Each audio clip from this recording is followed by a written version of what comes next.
Hello, hello, hello. How's everybody doing? It's me, Allison Rozelle, and I am here. And I got my red lipstick and my red earrings on. And I got an attitude. I got an attitude. I am so feeling myself right now. This energy, I'm in Leo season. And I just honestly am just letting it all hang out. It's something about me taking on this whole liberated black womanhood life that I just you know, I'm just really feeling it, and I'm shuffling the cards because I haven't pulled from this particular deck in a while, and I'm trying to give everybody a little time to join before I just start pulling. So I hope everyone is doing well. I got my hair did yesterday, so I got it pulled back. I like when I have it, fresh, and then I can pull it back. I can do a lot more with it when it's freshly done. But then when that new growth start coming in, it becomes less and less manageable. But I love my locks. I've been locked, I want to say 6 years now. Feels like forever. But yeah, I think it's been 6 years. So how much longer will I keep them? I don't know. But right now, I'm just enjoying the journey.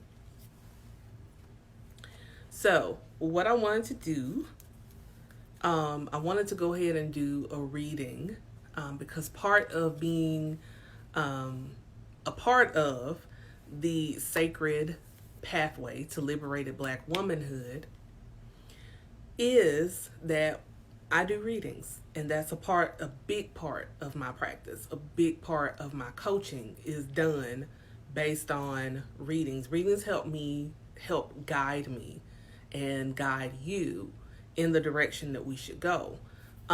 So that's why I like to use them. I began my journey using oracle cards a few years ago. I believe I've shown, not I believe, I know I have, and I've talked about the African goddess affirmation cards were the absolute very first deck I had ever purchased. I was so excited, oh my God.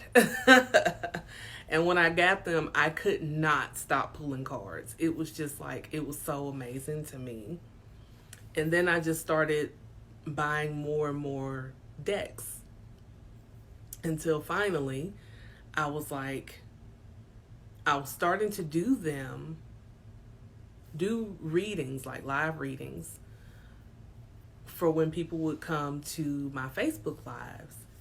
And I would just, say, okay, give me a number between 1 and 12 or something like that. And I would pull a card for them and I would give them a reading based on that one card. And a lot of people really loved that. And I loved it. The first time I ever did it, I was like, oh man, this is so delicious. I love this. And I felt so in tune with who I am. And that was a liberating moment in itself, because I was like, wow, this feels great. This feels like me, So from then on, I just kept doing them. And then I went and got a little more training on them because I did have questions. I don't like to step into something and just not ask questions, not know what I need to know, because people look at this as pure entertainment or whatever, but no, this is a spiritual practice, and I don't play when it comes to spirituality. Don't get it twisted. It can be fun, but I don't play about that. And it's nothing to play with when you're speaking to spirit, speaking to God, speaking to your ancestors, speaking to your guides. It's not a joke. So I wanted to make sure that I was doing it right, and that any questions that I had, could be answered. So I took a course on it to get a little additional training, and I just fell more and more in love with the practice. And the further I went in the course, the more I knew this is for me. This is what I should be doing. So just a little background there. So the 3 questions that we want to ask, that we always ask at the beginning of each week is, what do we need to know? What do we need to know for this week? What do we need to do? Because you can't say, what do I need to know, and then not have an action behind it, right? So what do I need to know? What do I need to do? And then finally, what do I need to release? What energy is hindering me or would hinder me from completing the task that I'm supposed to do? Because a lot of times that's a huge problem, is there's something that is blocking us that keeps us from moving forward and achieving what it is that we want to achieve and doing what it is, whatever it is that we want to do. So rather than just kind of like flying blind on it, we get a little guidance. So let's do this. The cards that we're using today, one of my faves, I got a lot of faves, but yeah, I love this one, is the Enchanted Map. And the Enchanted Map by Colette Baron-Reid. Hey, cuz. So we're going to find out, what do we need to know, what do we need to do, and what do we need to release. So let's go ahead and set the intention.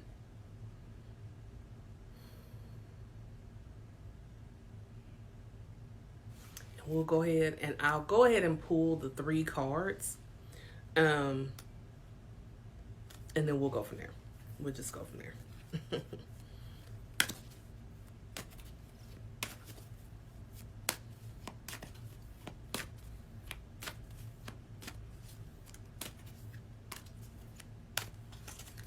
It's so funny. I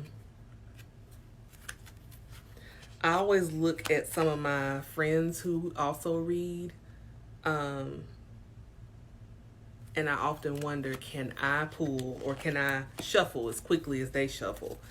And they're like, you gotta practice. And I practice, and them cards go everywhere. So I shuffle the way I shuffle, and it gets the job done. Hi, Goddess, how are you? Okay, so card number 1, this is what we need to know. So let's check it out. Okay, protecting treasure. Protecting treasure. So what we need to know, because if you look at this card, you've got this young lady laying on a treasure chest.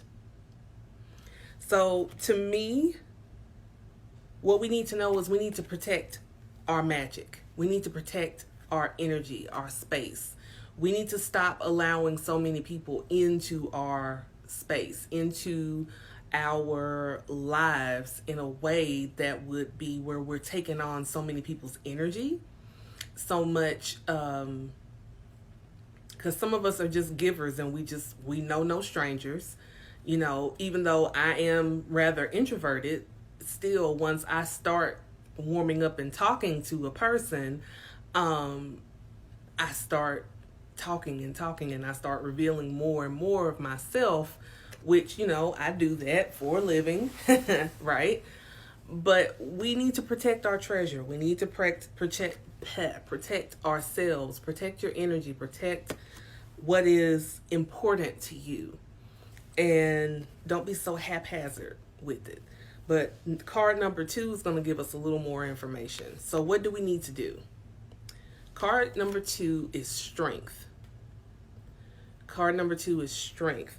So what we need to do as it relates to protecting our treasure, protecting our magic, protecting our energy, protecting, and I would say as what's coming up now is your boundaries, right? Enforcing and reinforcing your boundaries. So we need to be strong with that and not back down. Because what's happening is, in this particular energetic shift, there's a lot going on for us. Some of us have a lot more going on than others, But now more than ever, we need to set boundaries, and we need to reinforce those boundaries. And we need to have the strength to say, hey, I know you usually want to try to get all up in my space, but no, I'm protecting myself right now. So don't answer everybody's call. Don't take everybody's call. Don't respond to every text. Don't, feed into, the Facebook feud or the Instagram feud or whatever. If you post something and somebody don't like it, that's their problem. It's not yours. So, have the strength to set that boundary, even if it's a boundary you're setting for yourself. Because, sometimes we need to protect ourselves from ourselves. Sometimes we can be our own worst enemy. Because we'll say, well, it wouldn't hurt if I just go ahead and such and this and that. And then you end up feeling the ramifications and the consequences of doing what you knew you did not need to do. It's just like if you have a particular person that you like and they're not really reciprocating that likeness toward you, and you shouldn't text them, but you're texting them anyway. So protect your treasure, protect your magic, protect your heart, protect yourself, and be strong in that and standing in that, and set those boundaries. Set those boundaries. So what do we need to release? Oh, follow the leader. Follow the leader. So what we need to release, hello, Aurora. So what we need to release is, it says following the leader.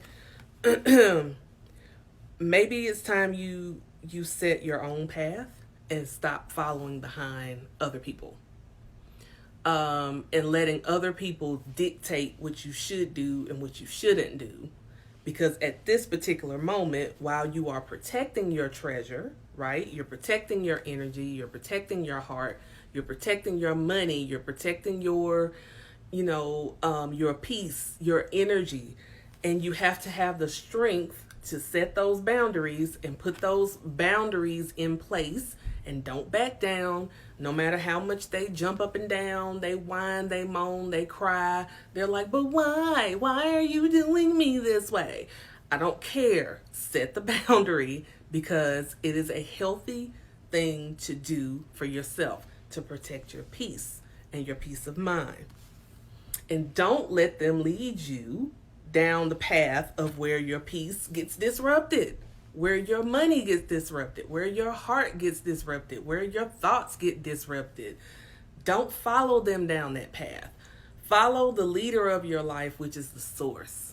Follow source. Follow the creator. Follow your ancestors. Follow that sacred path. Follow your own sacred path. And let the people who come to disrupt your life and disrupt your energy and try to rob you of your magic, let them go on. Because you have to be strong, because there's something in the energy right now that's shifting, and you want to be a part of that shift. I'm just saying, it's a shift that you definitely want to be a part of. You want to be able to ride that wave, babe. You do. So that is what we need to know for this week. That is our weekly reading. Yes, Aurora Day, she says, uh-oh. And yes, set your own path. Absolutely. Absolutely. So that is all I have for you all. Thank you so much for tuning in. Leave me a comment. Tell me what you think, and share this reading so someone else knows that they need to be protecting their treasure, their energy, their space, and that they need to be strong in that and setting those boundaries, and not to follow anyone that's going to take them off their sacred path. All right? Thank you so much. I love you. Have a wonderful, wonderful evening, and I will talk to you again soon. Bye. Yay.